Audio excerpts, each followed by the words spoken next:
बिस्मिल्लाहिर्रहमानिर्रहीम। Welcome back class 9। बच्चों, जैसा कि आप जानते हैं हमने चैप्टर नंबर 13 को कम्प्लीटली सॉल्व कर लिया है, इसलिए आज हम अपना न्यू चैप्टर स्टार्ट करने जा रहे हैं जो कि है चैप्टर नंबर 12 इंफॉर्मेशन हैंडलिंग। ठीक है, तो आज हमने इस चैप्टर को स्टार्ट करना है। इसकी एक्सरसाइज को एक कम्प्लीटली 12.1 को सॉल्व करने जा रहे हैं, इसलिए मेरी वीडियो को मुकम्मल देखिएगा।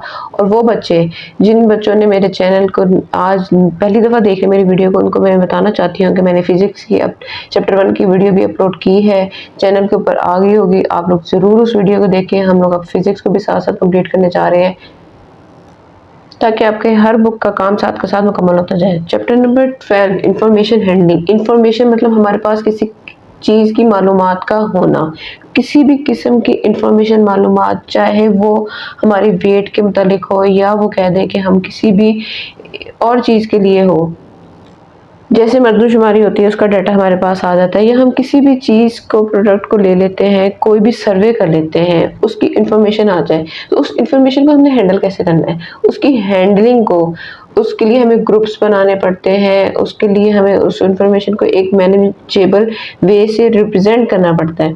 तो उसको हम क्या कहते हैं, इंफॉर्मेशन हैंडलिंग। अब इसकी प्रॉपर डेफिनेशन जो बनती है ना बच्चों,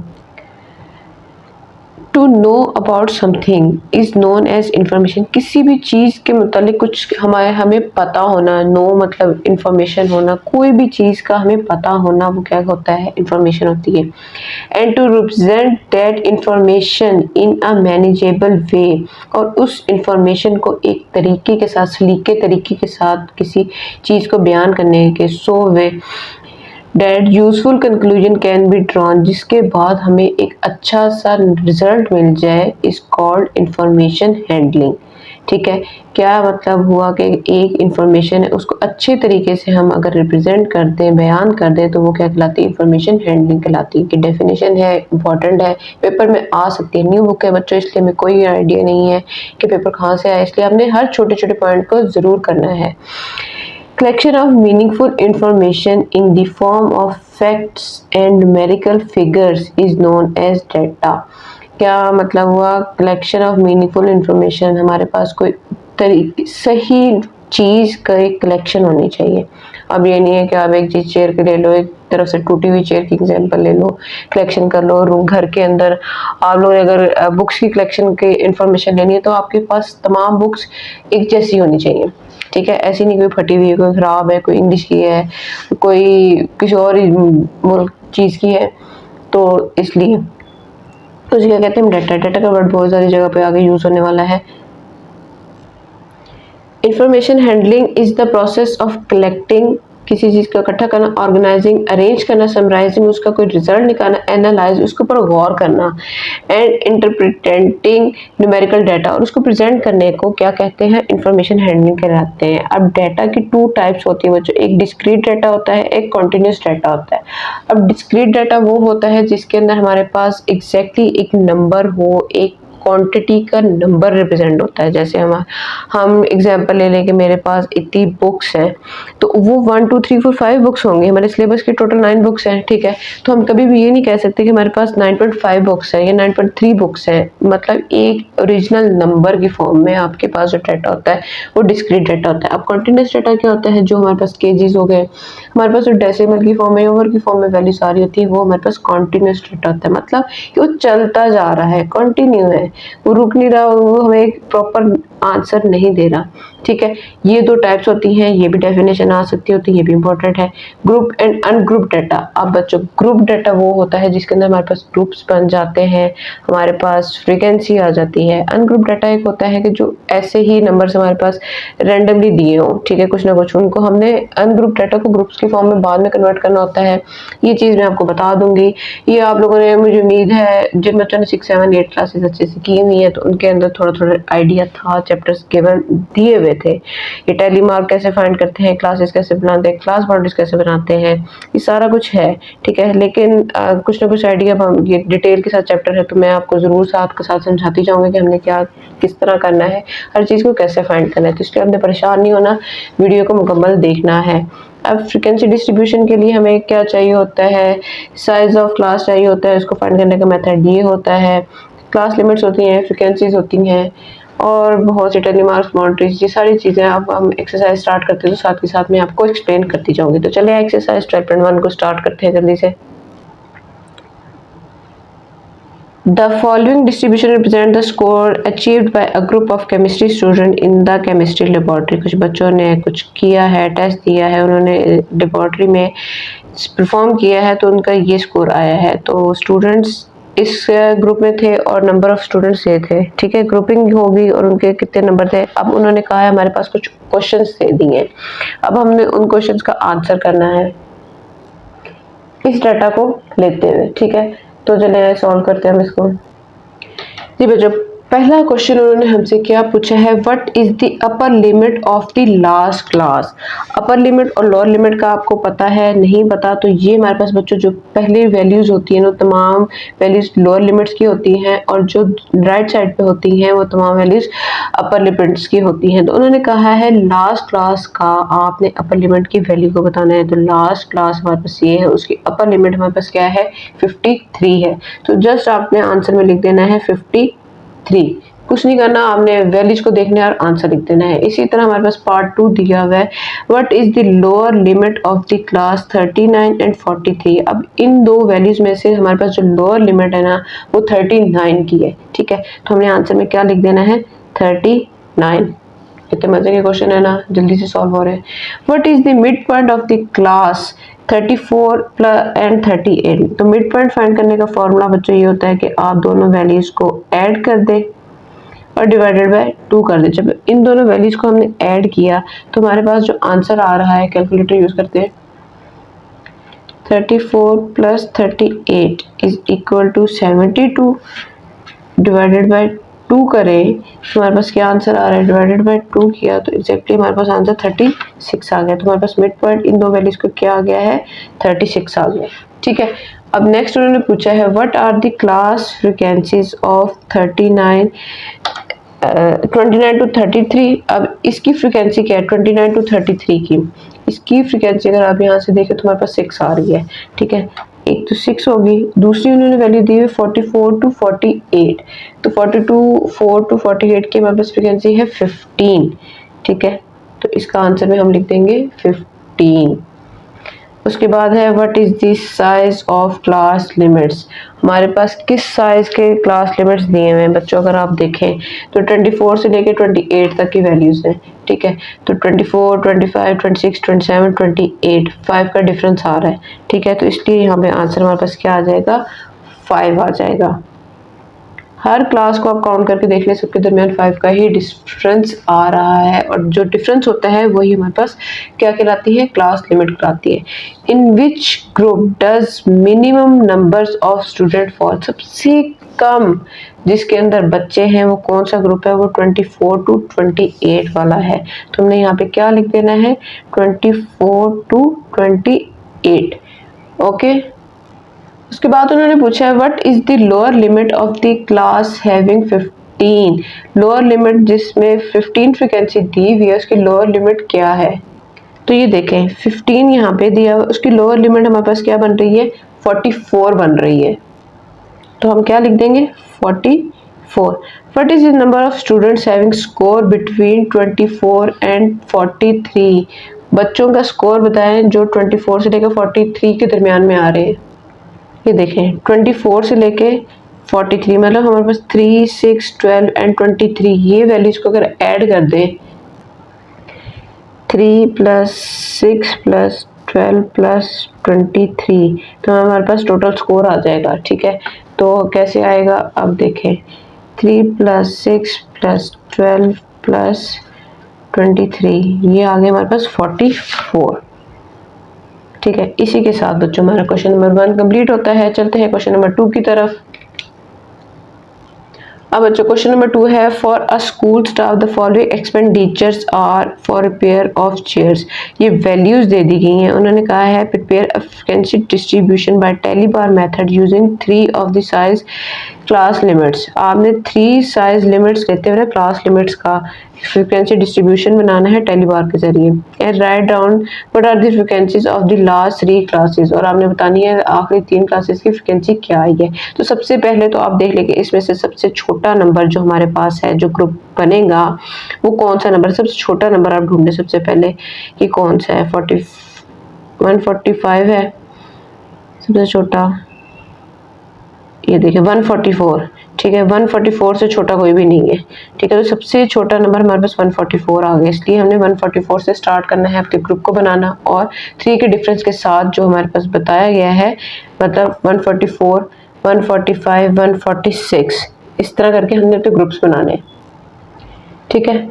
144 से लेकर 146 आ गया।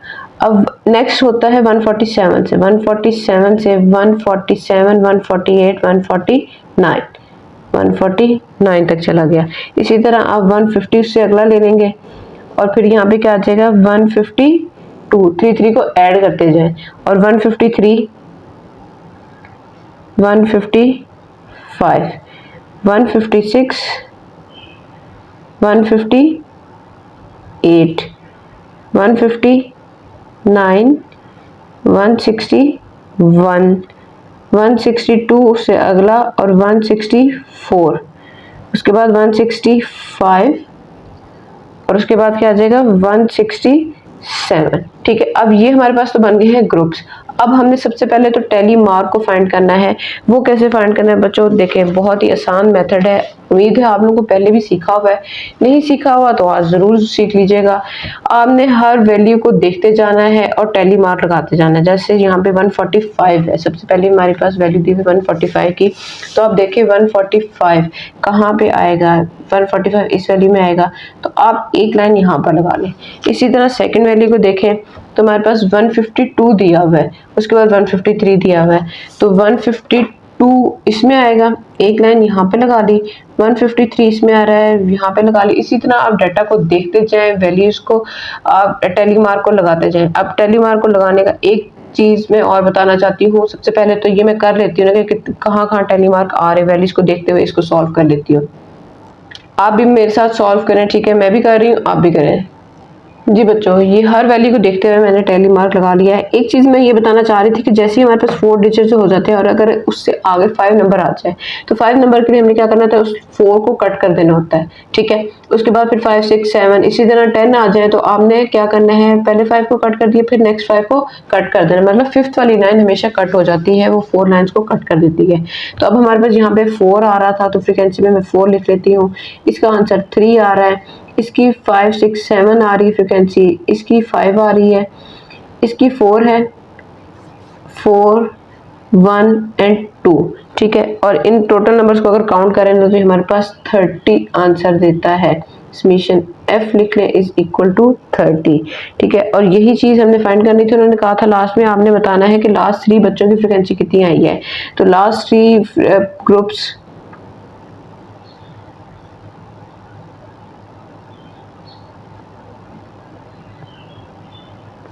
फ्रिक्वेंसी इज इक्वल टू 412, ठीक है। 412 हमारी लास्ट फ्रिक्वेंसी ग्रुप्स की आई है। और बस इतना सा क्वेश्चन है, ये आपने कर लिया है। चलिए हम जल्दी से अगला क्वेश्चन नंबर 3 स्टार्ट करते हैं। अच्छा, अब क्वेश्चन नंबर 3 में उन्होंने कहा है given below weights of 30 students, ठीक है, take 5 size as class limits, prepare a frequency table. आपने फ्रिक्वेंसी टेबल बनाना है इस वैल्यू को लेते हुए, ठीक है। वैसे ही हमने टैली मार्क फाइंड करना है, फ्रिक्वेंसी की वैल्यू आ जाएगी। Then and construct a frequency polygon. अब ये वाला चीज जो यहाँ तक है, क्लास लिमिट लेते हुए हमने फ्रिक्वेंसी फाइंड करनी है, same as it is question number 2 की तरह है, ठीक है। तो ये आप लोगों ने क्वेश्चन नंबर 2 को अगर अच्छे से समझ लिया है तो क्वेश्चन नंबर 3 का यहाँ तक का स्टेप आप इजीली सॉल्व कर लेंगे। अब ये देखिए क्वेश्चन नंबर 3 का मैंने ये इतना स्टेप कर लिया है। सबसे छोटी लिमिट हमारे पास वैल्यू जो थी वो 15 की दी हुई, तो 15 से लेके मैंने 44 हाईएस्ट नंबर तक ले गई हूँ, ठीक है। उसके बाद जितनी वैल्यूज थी जहाँ जहाँ आ रही थी वहाँ पे मैंने टैली मार्क लगा दिया। उसके बाद अपनी फ्रिक्वेंसी को लिख लिया, टोटल नंबर को काउंट कर लिया तो 30 थे और 30 स्टूडेंट्स ही आ रहे हैं। आपकी अगर फ्रिक्वेंसी का टोटल जितना है उतना ही आपके पास डाटा दिया होगा। अगर यहाँ पे गड़बड़ है तो इसका मतलब ये होगा कि आपने कहीं ना कोई वैल्यू मिस कर दी है, तो इसलिए इसकी कैलकुलेशन करनी जरूरी होती है ताकि हमें पता चल सके कि हमारी वैल्यू कोई मिस तो नहीं हुई है। अब उन्होंने जब हमें कहा था कि आपने फ्रिक्वेंसी पॉलीगॉन फाइंड करना है, तो फ्रिक्वेंसी पॉलीगॉन बनाने के लिए क्या है कि हमें मिड पॉइंट फाइंड करना पड़ता है। मिड पॉइंट की वैल्यूज आती हैं ग्राफ के ऊपर, तो एक साइड पे तो हमारे पास आ जाती होती है जो क्लास लिमिट्स होती हैं, दूसरी तरफ मिड पॉइंट की वैल्यू लेनी होती है। फ्रीक्वेंसी पॉलीगॉन की ग्राफ बनाने के लिए मिड पॉइंट का होना जरूरी है। मिड पॉइंट को कैसे फाइंड करते हैं? क्लास लिमिट्स की दोनों वैल्यूज को ऐड करके डिवाइडेड बाय 2 कर दें। ठीक है, क्लास लिमिट्स की दोनों वैल्यूज को ऐड करते हुए डिवाइडेड बाय 2 कर दे तो हमारे पास क्या आ जाता है? मिड पॉइंट आ जाता है। ठीक है, ये हर वैल्यू को मैंने लिख लिया डिवाइडेड बाय 2 करके। अब इनका जो आंसर आ रहा है ना वो आ रहा है, अगर इन दोनों को ऐड करें कैलकुलेटर के जरिए तो मेरे पास जो आंसर आ रहा है वो बच्चों 17 आ रहा है डिवाइड करके 2 के साथ। उसके बाद आंसर यहाँ पर 22 आ जाता है, यहाँ पे 27 आ जाता है, 32, 37, 42। मिड पॉइंट का इजी वे ये है, अगर आपके दो वैल्यूज आपको समझ आ गई है ना 17, 22, तो उसके बाद देखें यहाँ पे 1 था, यहाँ पे 2 हो गया, यहाँ पे 3 हो गया, नंबर चेंज होते जाएंगे। 17, 22, 27, 32, 37, 42, 47, 52, इस तरह करके वो चलता जाएगा। ठीक है, अब हमारे पास मिड पॉइंट भी आ गया। अब हमने क्या करना है? फ्रीक्वेंसी पॉलीगॉन ड्रॉ करना है। तो उसके लिए हमें क्या करना होगा? अच्छा बच्चों, अब मैं डाटा तो एग्जैक्टली आपको ऊपर से नहीं दिखा सकूंगी, इसलिए आप लोगों ने बहुत ध्यान से समझते हैं। हमारे पास हम लोगों ने यहाँ पे लेना है मिड पॉइंट को, मुझे गलती से क्लास बाउंड्रीज लिखा गया, हम लोगों ने लेना है मिड पॉइंट को। ठीक है, और यहाँ पे इस साइड में हमने लेना है फ्रिक्वेंसी को। अब मैंने डाटा ले लिया अपने, जो था हमारे पास मिड पॉइंट का आ रहा है 17, 22, 27, 32, सेम डिस्टेंस के साथ मैंने लाइन ड्रॉ कर ली है, सेम डिस्टेंस है हर वैल्यू के अंदर। इस तरह मैंने 1 से लेकर 10 तक की फ्रिक्वेंसीज को खुद से ज्यूम कर लिया, ताकि जो वैल्यू हमारे जहाँ पर आ रही है ना, तो वहाँ पे हम उसको पॉइंट आउट कर सकें। अब फ्रीक्वेंसी पॉलीगॉन इस तरह बनाते हैं, ग्राफ की तरह बनाते हैं। अब सबसे पहली फ्रीक्वेंसी हमारे पास जो दी हुई है वो दी हुई है 2 की। 17 पे हमारे पास 2 आ रहा है, तो आप स्केल को यूज करते हुए बहुत ध्यान से अपनी वैल्यूज को लगाएं ताकि आपका पॉइंट कहीं गलत ना हो जाए। तो ये देखें, अगर यहाँ पे 17 है तो यहाँ पे 2 का पॉइंट आ रहा है। ठीक है, अब 22 के बाद हमारी जो फ्रीक्वेंसी है ना वो 3 की है, तो 22 के ऊपर हम 3 तक चले जाते हैं। ठीक है, यहाँ पे डॉट लगा लिया। इसके बाद 27 के ऊपर हमारे पास फ्रीक्वेंसी जो दी हुई है ना बच्चों, वो 5 की दी हुई है, तो हम 5 पर चले जाते हैं, 5 तक का डॉट लगा लिया। इतनी समझ आ गई है? बहुत ध्यान से आप लोगों ने देखते हुए प्रैक्टिस करेंगे तो आप लोगों को समझ आती जाएगी। 17 के ऊपर फ्रीक्वेंसी 2 दी हुई है, 22 पे 3 दी हुई है, 27 पे 5 दी हुई है। इसी तरह आगे चलते जाए तो हम क्या करेंगे? हम करेंगे ये चीज़ कि हमारे पास 32 के ऊपर फ्रीक्वेंसी दी हुई है 10 की। बुक नज़र आ रही तो मैंने साइड पे कर दी है, आप लोगों का ध्यान इधर डॉट्स की तरफ होना चाहिए। यहाँ पे आ गया 10। ठीक है, इसी तरह अब क्या है? 37 के ऊपर 6 की फ्रीक्वेंसी दी हुई है, तो 37 को हम 6 पे नीचे ले आएंगे वापस। 6 यहाँ पर है तो हम उसको यहाँ पे 6 पे ले आते हैं। 42 पे हमारे पास 4 की फ्रीक्वेंसी है, तो 42 के ऊपर हम 4 के आगे डॉट लगा लेते हैं। ठीक है, ये डॉट आपने यहाँ तक लगा ली है, समझ आ गई। अब ये यहाँ पे आप लोगों ने डॉट्स लगा के छोड़ नहीं देना, असल में हमारा काम क्या है? इन डॉट्स को मिलाना। तो ये डॉट्स मिलेंगे कैसे? ये डॉट्स यहाँ से मिलना शुरू होंगे कि इन्होंने शुरू होना है यहाँ से 1 से। ठीक है, यहाँ के मतलब 1 है, 0 से नहीं शुरू होगा, ये 1 से चल गया, ये यहाँ पे टच हुआ। हर डॉट्स को आप लोगों ने क्या करना है? आपस में मिला देना है, तभी फ्रीक्वेंसी पॉलीगॉन का हमारे पास ग्राफ बनेगा। ठीक है, उसके बाद 6 के बाद 4 था, तो ये इधर आ गया और ये यहाँ से होता हुआ ये यहाँ तक एक्स एक्सिस तक नीचे तक आएगा। ठीक है, अब ये यहाँ से मतलब इसका मतलब हमारा क्या हुआ? ये लाइन हम लंबी ड्रॉ कर देंगे और ये यहाँ से नीचे तक टच करेगा। ये हमारे पास फ्रीक्वेंसी पॉलीगॉन का ग्राफ बन गया है। उम्मीद है आपको अच्छे से समझ आ गई होगी। नेक्स्ट क्वेश्चन में भी ये चीज़ आनी है, तो आपने अभी यहीं पर अच्छे से समझ लेना है। यहाँ पे ले लेना है मिड पॉइंट, क्वेश्चन में गिवन नहीं है तो आपने मिड पॉइंट को फाइंड करना है। फ्रीक्वेंसी आपके पास हर क्वेश्चन में दी ही होगी। अब बच्चों क्वेश्चन नंबर 4 उन्होंने दिया हुआ है, a group of grade 10 students obtain the 100 marks English test. This data classify the data into frequency distribution. Direct method, taking 6 as the size of class limit. Find class limit, frequency and construct histogram of the data. Histogram हमने बना लिया है पहले भी, उम्मीद है आपको अच्छे से समझ आ गई थी। हिस्टोग्राम अब नई चीज़ है, वो मैं आपको बनाना सिखाऊंगी। बाकी काम हमारा सारा वही है। क्लास लिमिट हमें देखी गई है, डाटा हमारे पास है, टेलीग्राम हमने बनाते हुए फ्रीक्वेंसी को फाइंड कर लेना, हमारे पास फ्रीक्वेंसी डिस्ट्रीब्यूशन आ जाएगी। ठीक है, अब हिस्टोग्राम फाइंड करने के लिए बच्चों हमारे पास चाहिए होती है क्लास बाउंड्रीज। क्लास बाउंड्रीज कैसे फाइंड करते हैं वो मैं आपको सिखा दूंगी अभी जल्दी से।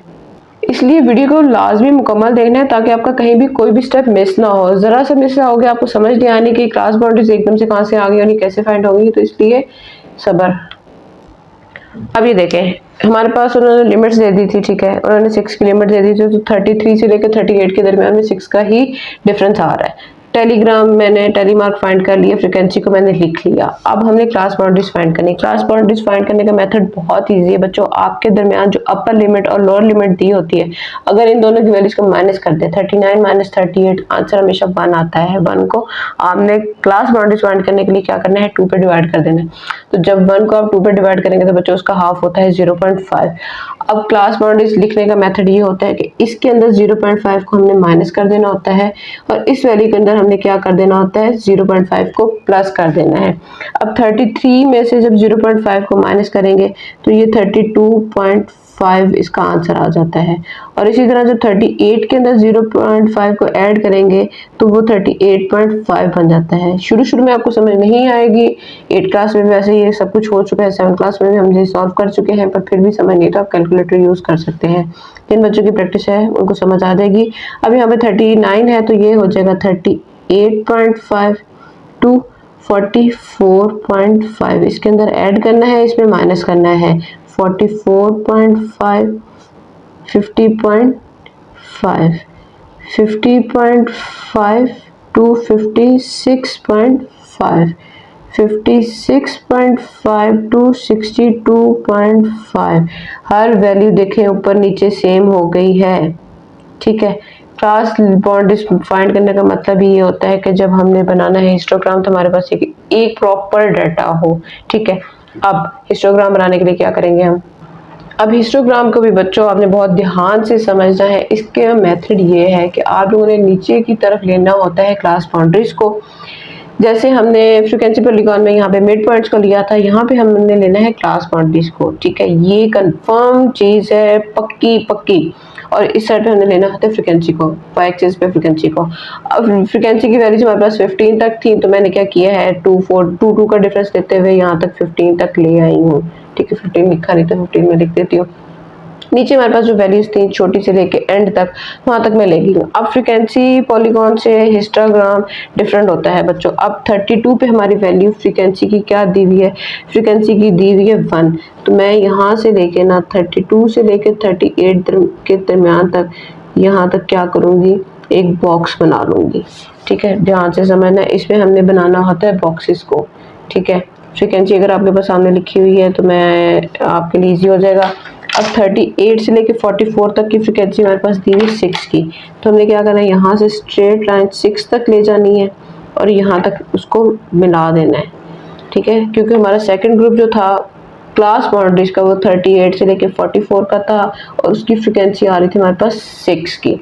अब 44 से लेके 50 तक की फ्रीक्वेंसी हमारे पास 15 की जा रही है, तो अब 15 के लिए हमें फुल ऊपर जाना होगा, यहाँ तक। यहाँ से यहाँ तक जब हमने बना लिया तो ये हमारे पास 15 की फ्रीक्वेंसी भी डायग्राम भी बन गई है, ठीक है। अब नेक्स्ट हमारे पास क्या है, 50 से लेके 56 तक की फ्रीक्वेंसी हमारे पास 4 की दी हुई है, तो अब यहाँ से हम 4 की बना लेंगे क्योंकि साइड वाली लाइन हमारे पास गिवन है, इसलिए उसको बनाने की ज़रूरत नहीं है।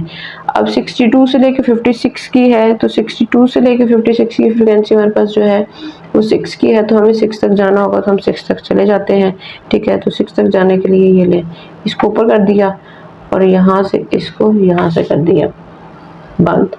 आपकी प्रैक्टिस जितनी अच्छी होगी बच्चों, आपकी डायग्राम उतनी ही अच्छी बनेगी। कोई मुश्किल नहीं थी, आपने फ्रीक्वेंसीज को देखते हुए एग्जैक्टली पॉइंट तक जाते जाना है और आपका एक हिस्टोग्राम बन जाएगा। उम्मीद है हिस्टोग्राम और फ्रीक्वेंसी पॉलीगॉन की आपको बहुत अच्छे से समझ आ गई होगी। अगले जितने भी क्वेश्चंस में आप ये वैल्यूज आ रही हैं, डायग्राम आ रही हैं, आपके लिए बनाना कुछ मुश्किल नहीं रहेगा। अब बच्चों क्वेश्चन नंबर 5 है हमारे पास दिया हुआ, from the table given below draw a frequency polygon on histogram for the given frequency distribution. हमारे पास डाटा दे दिया गया है, उन्होंने क्या कहा है, फ्रीक्वेंसी पॉलीगॉन को बनाना है हिस्टोग्राम के ऊपर। तो ठीक है, इसको बनाने के लिए हमें क्या चाहिए होगा, मिड पॉइंट, और क्या चाहिए होता है हिस्टोग्राम के लिए, हमें क्लास बाउंड्री चाहिए होती है। क्लास बाउंड्रीज तो हमारे पास दी हुई है, ठीक है। तो अब क्लास बाउंड्रीज तो हमारे पास सॉरी मिड पॉइंट हमारे पास है, जो वैल्यूज है ना इस टाइम हमारे पास यही मिड पॉइंट होगी। हमने क्या करना है, क्लास बाउंड्रीज को फाइंड करना है, क्योंकि हमने बनाना है अब हिस्टोग्राम, तो उसके लिए क्लास बाउंड्रीज तो कंपल्सरी है ना। तो सबसे पहले तो हम क्लास बाउंड्रीज को फाइंड कर लेते हैं। ये रे जी, वैल्यूज लिख ली थी मैंने, फ्रीक्वेंसी को लिख लिया था। क्लास बाउंड्रीज कैसे फाइंड करते हैं, इन दोनों के डिफरेंस को, जो कि 1 का आ रहा था डिवाइडेड बाय 2 किया तो 0.5 आ रहा था। इन तमाम वैल्यूज के अंदर मैंने कर दिया माइनस, इन तमाम वैल्यूज के अंदर मैंने कर दिया प्लस, तो मेरे पास आ गई क्लास बाउंड्रीज। अब हमने क्या करना था, अब हमने बनाना है हिस्टोग्राम सबसे पहले, फिर ही हम उसके ऊपर फ्रीक्वेंसी पॉलीगॉन बना सकेंगे। तो उसके लिए अब मैंने क्या किया है, ये देखें हिस्टोग्राम मैंने बना लिया है। जो मेरे पास डाटा था, क्लास बाउंड्रीज ले ली थी, ठीक है, और क्या किया था कि फ्रीक्वेंसी को ले लिया और मेरे पास आ गया हिस्टोग्राम। अब उन्होंने क्या, इसी के ऊपर आपने बनाना है फ्रीक्वेंसी पॉलीगॉन। तो इसके ऊपर फ्रीक्वेंसी पॉलीगॉन बनाने का बच्चों मेथड क्या है, बहुत ईजी मेथड है। आपके पास जो पॉइंट आया है, आप यहाँ पे उस पॉइंट को ले लें, ठीक है, जहाँ जहाँ उसका सेंटर पॉइंट आ रहा था हम वहाँ पे वो वैल्यूज ले लेते हैं। उसके बाद क्या करेंगे, सिंपल हमने अपनी वैल्यूज को क्या करना है, मिला देना है। हमारे पास जहाँ जहाँ वो पॉइंट आ रहा है हम उसको जब मिला देंगे तो हमारे पास क्या हो जाएगा, फ्रीक्वेंसी पॉलीगॉन आ जाएगा। सिंपल सी चीज थी। अगर आपको हिस्टोग्राम बनाना आ गया है, नहीं आया तो आप प्रीवियस क्वेश्चन को दोबारा से जाकर देख ले। फ्रीक्वेंसी पॉलीगॉन को भी मैंने बनाना सिखाया था, वो भी देख ले। ये देखिए हमारे पास इजीली पॉइंट्स को मिलाने से क्या आ गया, फ्रीक्वेंसी पॉलीगॉन भी आ गया है। क्वेश्चन नंबर 6 में वो क्या कह रहे हैं, coin is tossing 5 times, make a discrete frequency distribution. Discrete frequency का मतलब क्या हुआ, डिस्क्रीट डाटा कौन सा होता है जिसमें एक एक चीज 1 बाय 1 करके हमें मेंशन की होती है। तो इसके मतलब क्या हुआ कि हमारे पास ग्रुप्स नहीं बनेंगे, अब 1 2 3 करके ऑप्शंस बनेंगे। तो सबसे पहला नंबर तो हमारे पास 0 का आ रहा है, उसके बाद 1 आ रहा है, 2 आ रहा है, 3 आ रहा है, 4 आ रहा है, 5 आ रहा है, उसके बाद 5 तक ही जा रहा है, ठीक है। तो हमने क्या करना है, 0 1 2 3 4 5 तक ले लेना है। उसके बाद टेलीमार्क बनाना है, टेलीमार्क से बाद हमने फ्रीक्वेंसी का टेबल लिख लेना है। तो ये काम तो करते हैं सबसे पहले, जैसे सेम ग्रुप्स में हमने टेलीमार्क फाइंड किया है, सेम एज इट इज हमने इसमें भी वही करना है। ये देखें 0 से लेके 5 तक हमारे पास डाटा था, वो ले लिया। जितनी दफा जहां जहां जो वैल्यूज आ रही थी उस ग्रुप में, वहां उस ग्रुप में नहीं, उस वैल्यू के सामने मैं उतनी दफा लाइंस ड्रॉ करती गई हूँ। 5 ज्यादा टाइम आ रहा था तो मैंने कट कर दिया, जैसे, और टोटल फ्रीक्वेंसी हमारे पास 5 7 9 14, देखिए 14 5 10 और उसके बाद 4 लाइन्स, ठीक है। ये चीज मैं आपको पहले बता रही थी। तो यही काम हमने किया है, इसको टोटल किया तो हमारे पास 50 आ रहा है, और आंसर भी जो हमारे पास था कितने टाइम हुआ था, वो 50 टाइम ही टॉस हुआ था। सिंपल उन्होंने ये कहा था कि आपने इसका क्या करना है, सिर्फ फ्रीक्वेंसी डिस्ट्रीब्यूशन टेबल बनाना है, और वही चीज हमने बना दी है। जी बच्चों, क्वेश्चन नंबर 7 और क्वेश्चन नंबर 8 बहुत ही ध्यान से देख के समझने वाले हैं। सबसे पहले तो जब भी आपने डाटा को देखना है तो उनकी क्लास लिमिट को सबसे पहले काउंट कर लेना है, तो उसी से आपको पता चल जाएगा कि ये क्लास लिमिट इक्वल है या नहीं इक्वल है। अब इनकी क्लास लिमिट को हम काउंट करें तो 37 और 35 है, तो इनके दरमियान 3 का डिफरेंस आ रहा है। यहाँ पे 44 है, 48 है, यहाँ पे 5 का आ रहा है, यहाँ पे 10 का आ रहा है, इसी तरह यहाँ पे ज्यादा है, डिफरेंट है सब में। तो इसका मतलब ये तो हमारे पास जो है ना अनबैलेंस डाटा दिया हुआ है। अब अनबैलेंस डाटा को लेते हुए हमने क्या करना है, हिस्टोग्राम बनाना है, ठीक है। हिस्टोग्राम बनाने के लिए हमें क्या रिक्वायर्ड होता है, क्लास बाउंड्रीज रिक्वायर्ड होती है और हमें फ्रीक्वेंसी रिक्वायर्ड होती है। अब फ्रीक्वेंसी हमारे पास इसमें स्टेबल नहीं है, इसलिए हमें क्या करना होगा, इसके अंदर एडजस्टेंट फ्रीक्वेंसीज को भी फाइंड करना होगा। अब ये एक न्यू चीज है जिसको आपको ध्यान से समझना है, इसलिए वीडियो को स्किप नहीं करना। ये देखें, ये हमारे पास क्लास लिमिट दी हुई थी और ये हमारे पास फ्रीक्वेंसी दी हुई थी। अब क्लास बाउंड्रीज फाइंड कर ली है मैंने, क्यों कर ली है, क्योंकि हमने बनाना है यहाँ पर हिस्टोग्राम। हिस्टोग्राम में हमें क्या चाहिए होता है, क्लास बाउंड्रीज चाहिए होती हैं। कैसे फाइंड होती है, इन दोनों का डिफरेंस 1 का डिवाइडेड बाय 2 0.5, इसमें से माइनस, इसमें plus, minus plus. Adjacent frequency कैसे फाइंड करते हैं बच्चों, आप लोगों ने क्या करना है, इन दोनों के दरमियान आप लोग यूं करें, सबसे पहले तो फ्रीक्वेंसीज ऊपर लिख लें, ठीक है। डिवाइड किसके साथ करना है, डिवाइड उन वैल्यूज के साथ करना है जो इनका डिफरेंस बन रहा हो। 37 में से 35 को माइनस करें तो 3 का डिफरेंस आ रहा था। 44 में से 38 को माइनस करें तो 7 का डिफरेंस आ रहा था। 54 में से 45 को माइनस करें तो 10 का डिफरेंस आ रहा है। 61 में से 55 को किया तो 7 का, 67 में से 62 को किया तो 6 का, 62 में से 68 में से 62 को किया तो हमारे पास जो डिफरेंस आ रहा था, सॉरी यहाँ पे 72 आना है, तो वो आ रहा है 5 का, ठीक है। तो आप लोगों ने क्या करना है, जो इनका डिफरेंस आ रहा है ना उसको नीचे डिवीजन में ले आना है, जो फ्रिक्वेंसीज को ऊपर लिख देना। जब उनको सॉल्व करेंगे तो हमारे पास ये आंसर आ जाएगा। अब हिस्टोग्राम में क्या होता है, हिस्टोग्राम में ये होता है कि आप लोगों ने बच्चों देखिए, अब इस पे क्लास बाउंड्री तो हमने एक्स एक्सिस पे लेने होते हैं, एडजेसेंट फ्रिक्वेंसी वैसे लेते हैं ना, तो इसमें अब क्या करना है, एडजेसेंट फ्रिक्वेंसी हमने वाई एक्सिस पे ले लेनी है। सेम अपने डाटा को देखते हुए हमने क्या करना है, हमने अपने हिस्टोग्राम के बॉक्सेस को ड्रॉ कर लेना है। जैसे मैंने आपको सिखाया हुआ सेम वही चीज़ की है हमने। 34 से लेकर 37 के दरमियान हमारे पास जो वैल्यू आ रही थी ना 0.6 की आ रही थी, तो हमने 0.6 तक उसको ले गए। ठीक है, इसी तरह आप लोग देखते देखते हर वैल्यू को सॉल्व करते जाएंगे, तो जो फ्रिक्वेंसी आ रही है ना वो वहां तक आप लोगों ने सॉल्व कर लेनी है। देख लिखना हमने एडजेसेंट फ्रिक्वेंसी है, पर देखना हमने फ्रिक्वेंसी की ही वैल्यूज को है। ठीक है, तो जो फ्रिक्वेंसी की वैल्यूज हमारे पास 2, 12, 16, 39 एंड 3, उसी को लिखते हुए मैंने ये हिस्टोग्राम ड्रॉ किया है। ठीक है, तो आपने भी ये नहीं करना, क्योंकि वो देखे वो सारी वैल्यूज तो 0, 1, 1, 1, 0 में जा रही हैं, तो इससे तो कुछ नहीं बनने वाला। ये सिर्फ फाइंड करने के लिए था, जो हमारी फ्रिक्वेंसी उसको एडजस्ट करने के लिए था। ये वाली फ्रिक्वेंसी जो हमारे पास गिवन है ना डाटा की, वही लेते हुए हमने हिस्टोग्राम ड्रॉ करना है। उम्मीद आपको चीज़ें समझ आ गई होगी। चलते हैं इस क्वेश्चन के, इस एक्सरसाइज के लास्ट क्वेश्चन की तरफ। अब बच्चों क्वेश्चन नंबर 8 भी सेम क्वेश्चन नंबर 7 की तरफ है। उसके अंदर भी जो हमारे पास क्लास लिमिट्स है ना वो डिफरेंट दी हुई है। Make a frequency polygon on histogram, same वही क्वेश्चन है जो कि हमने पहले भी किया है कि हिस्टोग्राम बनाना है, उसके ऊपर क्या करना है, फ्रिक्वेंसी पॉलीगॉन को बनाना है। तो चले आए, डाटा गिवन था, हमारे पास क्लास लिमिट्स भी हैं, क्लास बाउंड्रीज भी हैं, फ्रिक्वेंसी भी है। हमने क्या करना है, जैसे फ्रिक्वेंसी को फाइंड कर लिया है। अब बच्चों आप लोगों के लिए ये क्वेश्चन, इसकी डायग्राम होमवर्क है। ठीक है, आप लोगों ने क्या करना है, मुझे डायग्राम बना के, हिस्टोग्राम बना के, उसके ऊपर फ्रिक्वेंसी पॉलीगॉन बना के आपने ड्रॉ करके मुझे सेंड करनी है, ताकि मैं देख सकूं कि आपको मेरा वीडियो समझ आ रही है, मेरा जो मेथड था वो आपको समझ आया है, आपने सही बनाई है कि नहीं बनाई है। ठीक है, बनानी मुश्किल नहीं, आपको पता है आपने क्या करना है। हिस्टोग्राम में क्लास बाउंड्रीज को नीचे लेना है, फ्रिक्वेंसी को साइड पे लेना है, सेम वैसे ही बॉक्सेस बनाने हैं, उसके ऊपर डॉट्स लगा के आप लोगों ने फ्रिक्वेंसी पॉलीगॉन की डायग्राम को ड्रॉ कर लेना है। ठीक है, तो ये चीज़ तो मैं आपको सिखा चुकी हूँ, इसलिए मैंने ये आपके लिए होमवर्क दिया है। खुद भी करेंगे तो आप लोगों की ज़्यादा अच्छी प्रैक्टिस होगी। हर चीज़ बनी बनाई की कराए मिल जाए तो वो मज़ा नहीं आता बच्चों, जो जब तक आप लोग अब तक खुद माइंड का यूज़ नहीं करेंगे और इस्तेमाल नहीं करेंगे। ठीक है, तो अब तक बहुत ख्याल रखें, खूब प्रैक्टिस करें।